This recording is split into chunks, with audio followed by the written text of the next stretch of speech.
donc nous sommes des sociétés pénétrées par la chaleur humaine, inspirées par l'empathie, le don, le partage, l'harmonie collective, la prosocialité. Et par rapport à ça, nous développons une identité communautaire, une identité du nous. Et ça, c'est notre caractéristique en tant qu'Africains. Et je dis que c'est sur la base de ça que j'ai dit que ce projet-là, il est réalisable en Afrique. Donc, c'est un terreau fertile, l'Afrique. Oui, l'Afrique est un terreau fertile.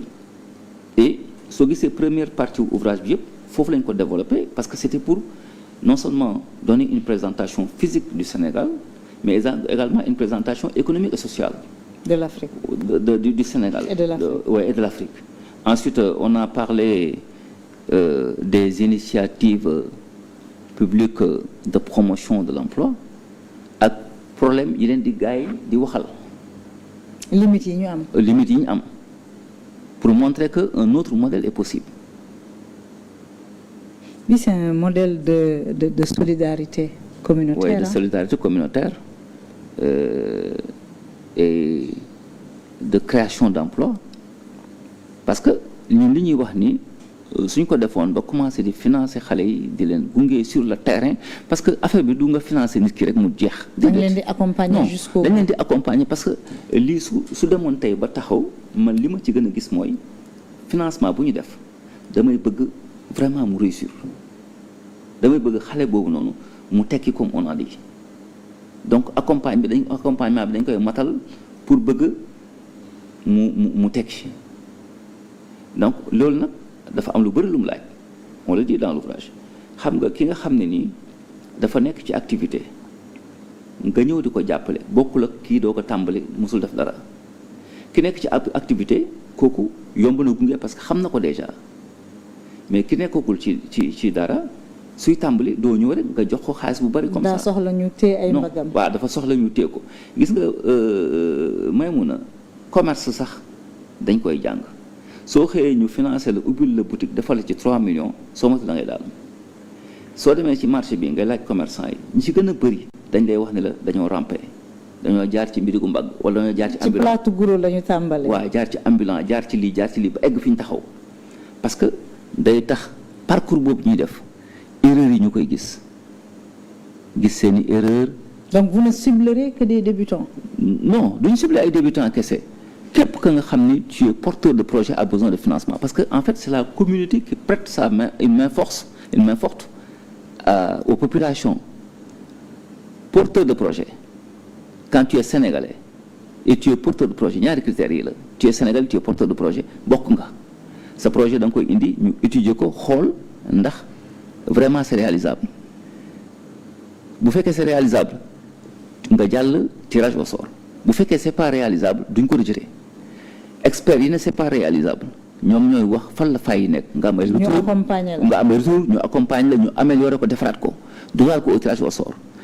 Imaginez chaque soirée de tirage au sort tu tires pour 200 personnes et 5 millions 7 10 tu tires pour 200 personnes ñu commencé ñooñu noonu ñu commencé seen activité am benn nit ñaari nit bu leen jàppale et chaque 2 mois de manière récurrente pendant 20 ans la ñu wax loolu dañoo jàpp ni mën na am njëriñ te kenn du ci sonn parce que xam nga 100 francs nag may mën a ñëpp am nañ ko kon kenn du ci sonn état lañ koy laaj ci boobaa tamit da koy am parce que yaa ngi naan 5 milliards bëri na ba bëri na ci ñun nii mais bëriwul ci état parce que bu fekkee da nga koy def ci ay xale pour ñu liggéey da koy jar pour état parce que xale yooyu noonu suñu liggéeyee dañuy indi dara dañuy créer de la richesse léegi beneen affaire ba nga xam ni c'est important aussi mooy dañoo wax ni bu fekkente ne financé nañ leen dañ leen di accompagner ci saa si ñu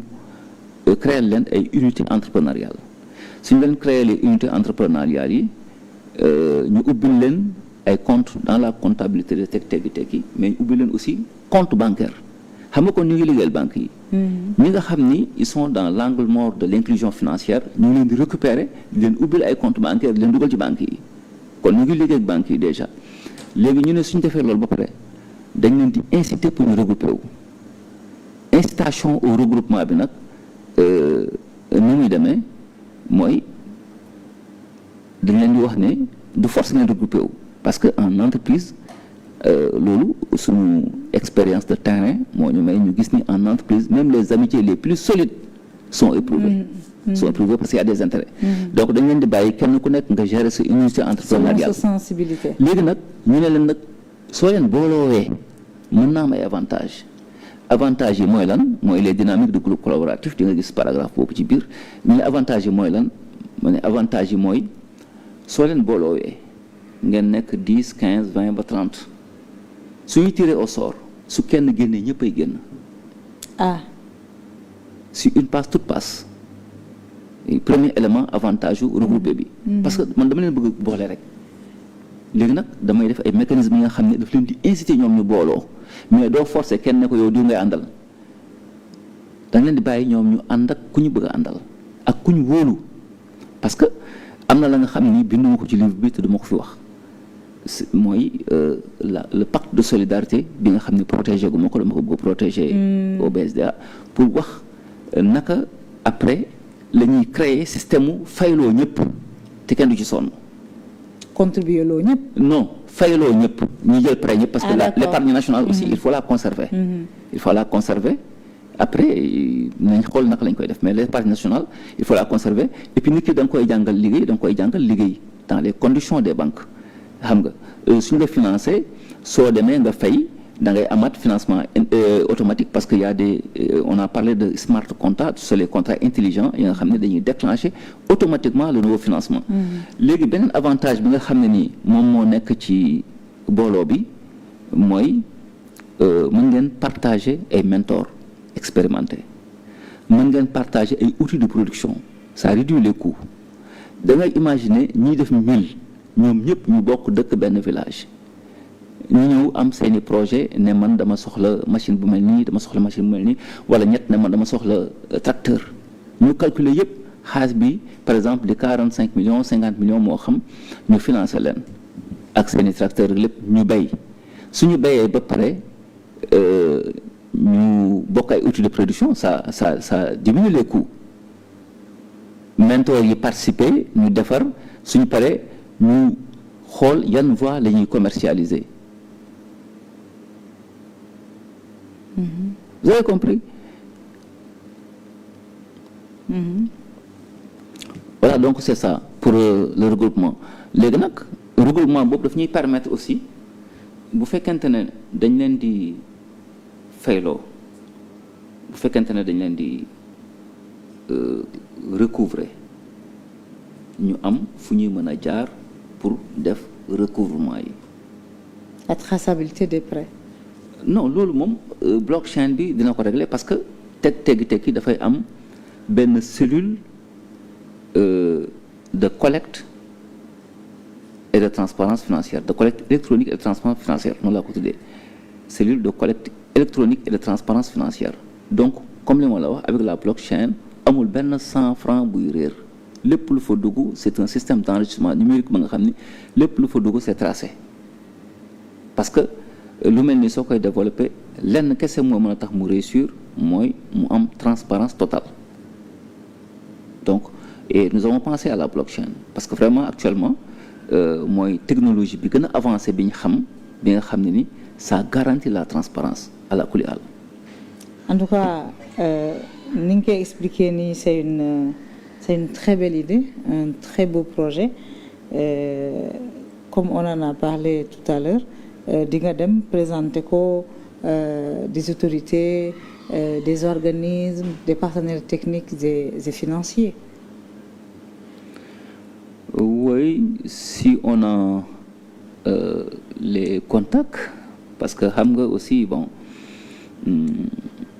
on est engagé ailleurs on est dans un service public on fait notre travail ce qu'on veut faire actuellement c'est compter sur les médias. Pour la vulgarisation. waaw pour mu lancer wu parce que comme ni ma la ko waxee léegi suñu sañoon Sénégal day nekk le champ d'expérimentation. Moi je parle même de laboratoire africain de la solidarité organisée parce que lii yëpp maa ngi ko tuddee solidarité organisée solidarité modernisée et solidarité institutionnalisée parce que nous sommes solidaires entre nous mais nous sommes dispersés sur un coup de cœur ngay def ni sa téléphone nga gis benn photo ñu présenter la benn personne vulnérable nga jël sa Wave nga envoyé ko ko am na ñu bëri ñuy envoyé am na ñu bëri aussi ñu dul envoyé. mun nañ ko organiser bu ñu ko organiser. mun na am na ñu bëri ñu dul envoyé parce que du ñu wóolu dañ naan mais kii est-ce que dëgg la mais suñ ko organiser nga xam ni dafay am traçabilité lépp di leer nañ ku dugal sa 100 francs xam nga fi mu jëm je pense que mën na jur lu rëy lorsqu'elle est organisée c'est peut-être la plus grande richesse du continent africain. En tout cas, l'idée est là.